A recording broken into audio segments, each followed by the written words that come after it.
Ronggolawe adalah putra dari Arya Wiraraja, seorang pejabat tinggi di Kerajaan Kediri. Ronggolawe lahir pada tahun 1268 di Tuban, Jawa Timur. Ronggolawe memiliki peran penting dalam pendirian Majapahit. Ronggolawe berjasa mengusir pasukan Tartar dari Jawa. Kisah tragis Ronggolawe, tokoh penting dalam sejarah Majapahit, simak ceritanya.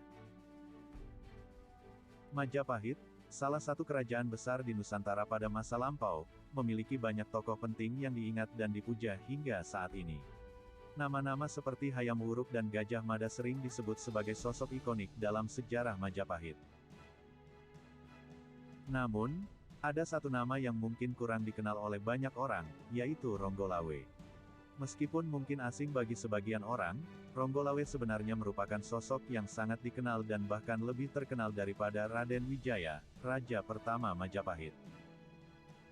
Ada beberapa alasan mengapa Ronggolawe begitu dihormati dan mengapa pemberontakannya begitu menghebohkan. Ronggolawe adalah salah satu pilar pertama Majapahit. Ia memiliki peran penting dalam pendirian kerajaan tersebut. Dalam awal perjalanannya, Ronggolawe diutus oleh ayahnya, Arya Wiraraja, untuk membantu Raden Wijaya dalam membuka hutan-hutan yang kemudian menjadi pusat pemerintahan Majapahit. Meskipun awalnya hanya sebagai orang suruhan Raja Kediri, Ronggolawe dan Raden Wijaya memiliki tekad besar untuk menggulingkan kerajaan Kediri dan mendirikan dinasti mereka sendiri. Keberhasilan Ronggolawe dalam menumpas pasukan Kediri menjadi tonggak berdirinya Majapahit. Melalui strategi cerdik, Ronggolawe dan Raden Wijaya memanfaatkan pasukan Tartar yang datang ke Jawa untuk menuntut balas atas kejadian tak menyenangkan di masa lalu. Mereka menggunakan pasukan Tartar ini untuk menyerang Kediri dan berhasil meruntuhkan kerajaan Kediri. Setelah itu, Ronggolawe juga berjasa mengusir pasukan Tartar dari tanah Jawa. Dengan demikian, Ronggolawe memiliki peran yang sangat penting dalam awal mula pemberontakan dan pendirian Majapahit. Namun, meskipun jasanya besar, Ronggolawe tidak mendapatkan tempat yang diinginkannya di Majapahit. Ia ingin menjadi pati dan mendampingi Raden Wijaya sampai akhir hayat. Sayangnya, keinginannya tidak tercapai. Seorang tokoh bernama Nambi diangkat sebagai pati, padahal Nambi dianggap tidak memiliki jasa apapun terhadap Majapahit. Ronggolawe sangat marah dan tersinggung oleh keputusan Raden Wijaya ini. Ia memprotes keras keputusan tersebut, yang pada akhirnya menjadi awal dan akhir kisah hidup sang tokoh besar. Kisah Ronggolawe yang tewas di sungai dalam duel dengan Kebo Anabrang.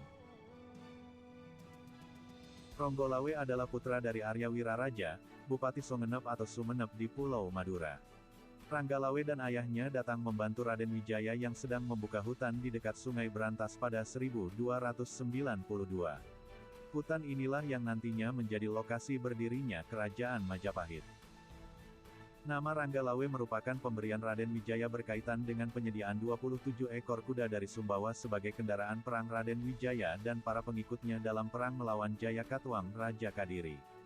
Bisa juga mempunyai arti Rangga berarti kuda dan Lawe merupakan sinonim dari menang, yang berarti benang, atau dapat juga bermakna kekuasaan atau kemenangan.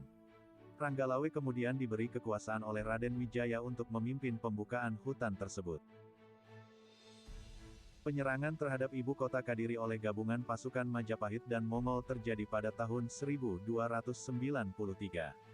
Ronggolawe berada dalam pasukan yang menggempur benteng timur kota Kadiri. Ia berhasil menewaskan pemimpin benteng tersebut yang bernama Sagara Winotan.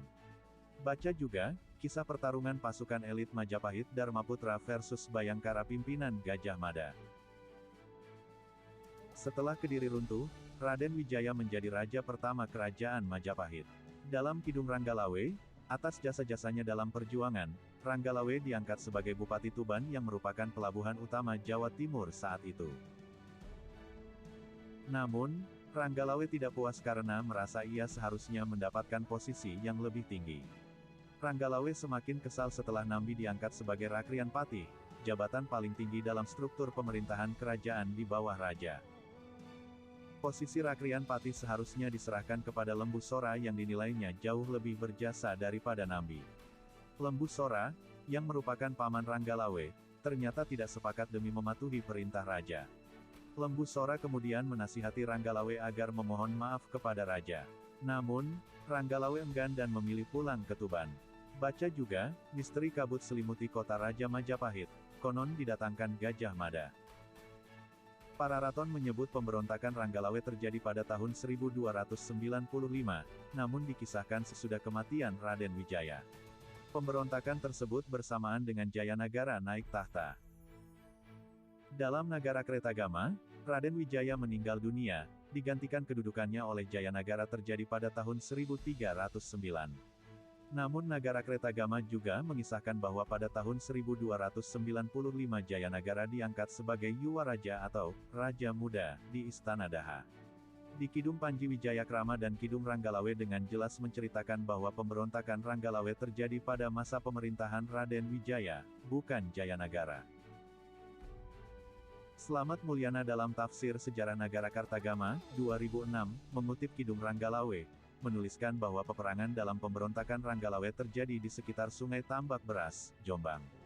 Atas perintah Raden Wijaya, Nambi ditemani Kebo Anabrang dan Lembu Sora memimpin pasukan Majapahit menuju Tuban untuk menghukum Ranggalawe. Di Tuban, Ranggalawe yang mengetahui bahwa ada pasukan yang dikirim untuk menyerangnya, ia segera mempersiapkan diri. Kebo Anabrang memacu kudanya namun dikejar oleh Ranggalawe. Kebo Anabrang bergegas turun dari kudanya dan menghampiri lawannya itu. Pertarungan 1 lawan 1 pun tak terelakkan terjadi di Sungai Tambak Beras. Dan akhirnya Ranggalawe pun tewas, dan Kebo Anabrang pun tewas.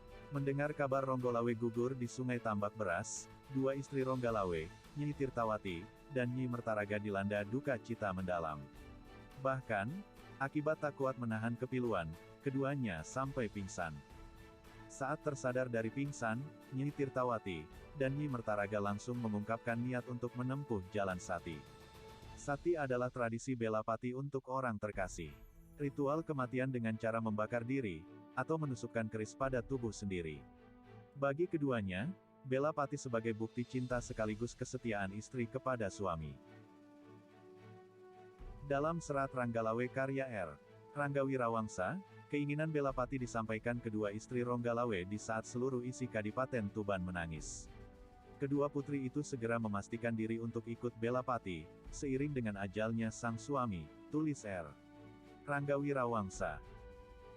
Tamat, terima kasih untuk teman-teman yang sudah mampir di channel ini, jangan lupa subscribe, like, komen, dan kita akan ketemu di video selanjutnya. Assalamualaikum warahmatullahi wabarakatuh.